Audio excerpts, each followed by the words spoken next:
Amigos, buenos días. Vamos a comenzar con el primer análisis de la Biblia, ¿no? La primera enseñanza que aquí aprendemos juntos. Nadie es maestro, ¿no? Pero vamos a comenzar con, mm, diría algo que a todos nos va a edificar y nos va a ayudar a ser mejores, ¿no?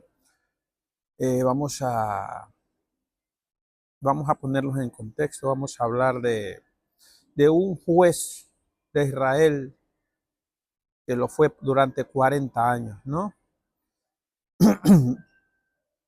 Y como muchas personas en diferentes puestos, sean seculares o dentro del mundo religioso, cumplen su puesto bien y otros no, ¿no? Pero el problema es que secularmente, pues las cosas no se hacen, ¿no? Las hacen, pero espiritualmente no te juzga el ser humano, sino Dios. Entonces, esa es la diferencia.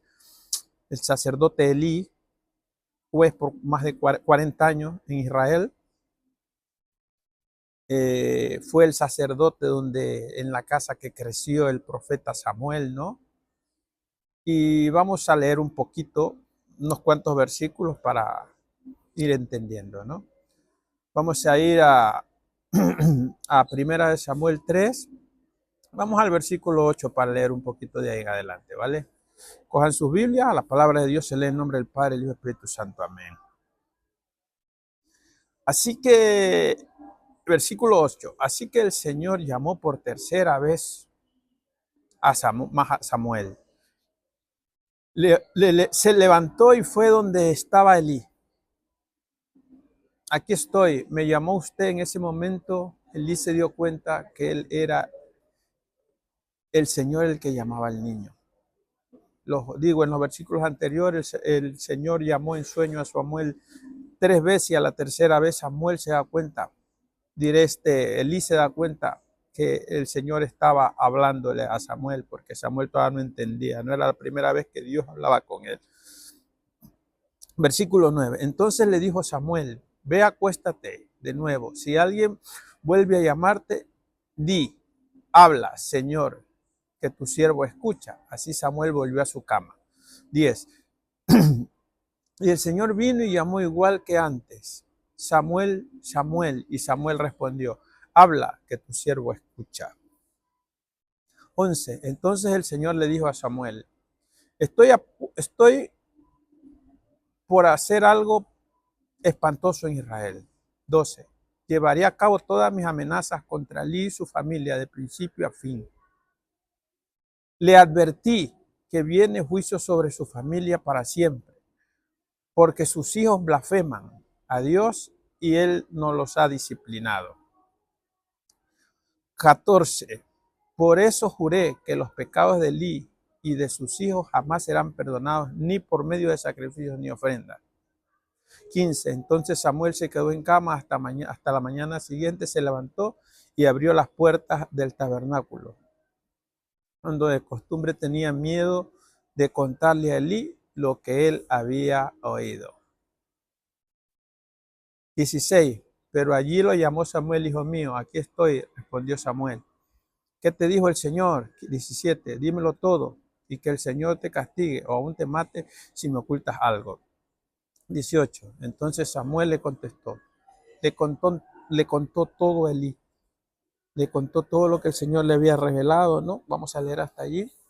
Le contó todo lo que el Señor le había revelado, el juicio que venía a su casa por los pecados de sus hijos.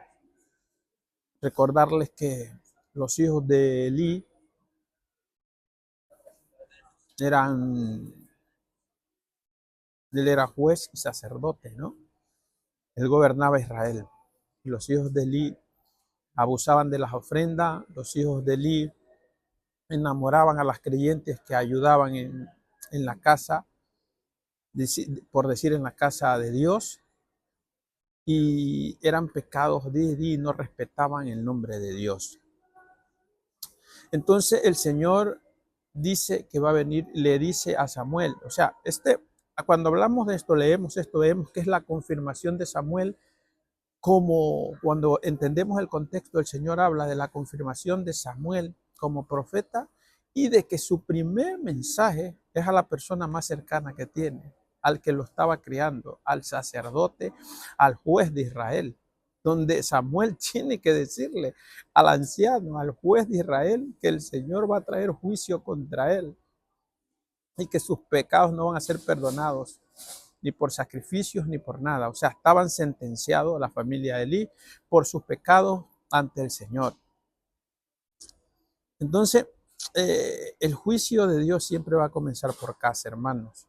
De todas maneras, esto es un ejemplo que nos da la Biblia de que un sacerdote o un padre en su casa tiene que aplicar los principios bíblicos para gobernar. Un pastor en la iglesia tiene que aplicar los principios bíblicos para gobernar. La Biblia está por encima de cualquier hermano. Si hay que exhortar a alguien porque se está desviando, hay que hacerlo. No hay que hacer de la vista gorda por amiguismos. No hay que poner el nombre de Dios en cuestiones que no debe estar. O sea, un sacerdote, como era el juez Elí, estaba para poner corrección y primeramente comenzar por su casa. Un ministro de Dios está para poner corrección y empezar por su casa, lo que Dios le ha encomendado. Cuidar de sus ovejas. Y si se desvía de la enseñanza bíblica y comienza a aplicar las cosas según su conveniencia o según amistades o según para que no te incomode, es cuando el juicio de Dios va a venir a tu casa. Porque la presencia de Dios se va a ir. Porque no se están haciendo las cosas como a Dios le gusta. Quisiera que leáis esto. Esto es una base que les he dado. De ahí para adelante pueden ir al capítulo 4, donde el Señor ejecuta. El Señor ejecuta su castigo. Porque Elí, como juez de Israel, se enfrenta en una guerra a los filisteos 2 veces y las pierde 2 veces. Y en la última le matan más de 30,000 hombres y se llevan el arca del pacto, que el arca del pacto era como la presencia de Dios en ese lugar. O sea, prácticamente Dios les dio la espalda a los hebreos, a Elí como juez y a su familia. Él era el que mandaba regir Israel por su desobediencia y su pecado. Démonos cuenta, hermanos, que en la última batalla, donde mueren más de 30,000 hombres, los filisteos derrotan a los hebreos y capturan el arca del pacto, se la llevan y mueren los 2 hijos de Elí el mismo día, Ofni y Finees. O sea, el Señor le dijo a Elí: corrige tu casa, porque si no yo voy a hacer juicio. Elí no corrigió a sus hijos no se corrigieron, su casa no se corrigió y el Señor mandó su juicio. Los hijos de Elí murieron en la batalla, en la última batalla contra los filisteos que perdieron, donde se fue capturada el arca del pacto. Luego le traen la noticia a Elí sentado, anciano, de 98 años, sentado en una silla, y viene un siervo y le dice la noticia. Elí se va para atrás, se cae, se desnuca y también muere. Su nuera, embarazada de la desesperanza que su marido murió, su suegro murió y el arca de Dios, la bendición de Dios se había ido del pueblo de Israel en ese momento por los pecados de su familia, muere también embarazada, da a luz y muere de la desesperanza. ¿No? Entonces, estamos hablando de que tenemos que ser conscientes de que Dios es un Dios de amor, pero es un Dios también de juicio. Y la desobediencia le desagrada. Y estamos hablando de que el juicio va a comenzar por sus hijos La poda va a comenzar por sus hijos. La corrección comienza por sus hijos y en su iglesia. Entonces, yo creo que esta historia del juez Elí nos debe llamar a reflexión como cristianos, como líderes de casa, como líderes de iglesia, como líderes espirituales en general.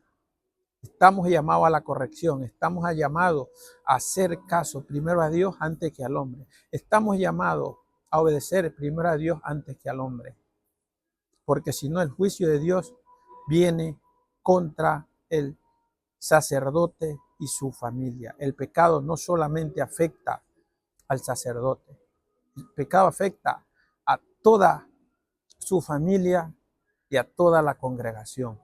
Por eso la corrección tiene que empezar desde arriba para que todo funcione bien y el Señor esté conforme como su palabra se aplica, ¿no?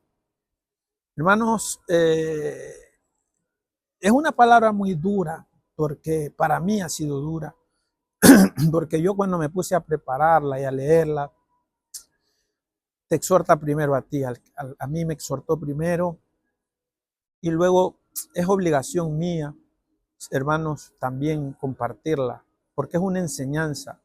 Muchos tal vez no hayan leído esta parte, pero os exhorto ahora que la leáis.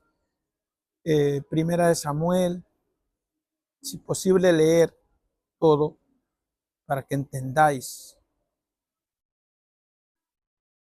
el proceso que llevó al desenlace del juicio en la casa de Elí. Porque fue un proceso donde el Señor le pidió que corrigiera, él no corrigió. Luego el Señor manda al profeta, a un mismo niño que vivía con él, a decirle que el juicio se va a cumplir. Confirmado como profeta, y su primera palabra fue a la persona que lo estaba criando, a la casa donde él se estaba criando, que en medio de tanta suciedad que había en ese tiempo de 40 años que duró como juez Elí en Israel, en medio de toda esa puercada, él vivía en esa casa, salió un profeta, un hombre puro, pulcro y limpio de Dios, que nos lleva otra enseñanza. En medio de todo lo malo, en medio de todo lo malo que pueda estar pasando dentro de una institución, de una congregación, Dios puede levantar a verdaderos hombres de Dios. Cuando los hombres de Dios permanecemos pulcros y enfocados en la palabra y enfocados en Cristo y no en las circunstancias o en los que hacen los demás. Porque Dios nos llamó a tenerlo como ejemplo a Él, a mirarlo a Él, no a las personas. Porque los hermanos pueden fallar, nosotros podemos fallar, los pastores, los líderes pueden fallar, pero Dios no te va a fallar. Y por eso te llamo ahora a enfocarte en Cristo, no en lo que veas alrededor. Pero sí somos llamados a decir cuando las cosas están yendo mal dentro de una congregación, dentro de una iglesia. Cristo les ama, Dios les bendiga. Si les gusta este tipo de contenido, denle like, compartan, ¿vale? Porque yo creo que es una enseñanza que nos va a ayudar a ser mejores tanto como líderes de nuestro hogar o como líderes de una congregación. Si alguna vez el Señor, que es el que promueve, te pone allí. Cristo te ama y Dios te bendiga.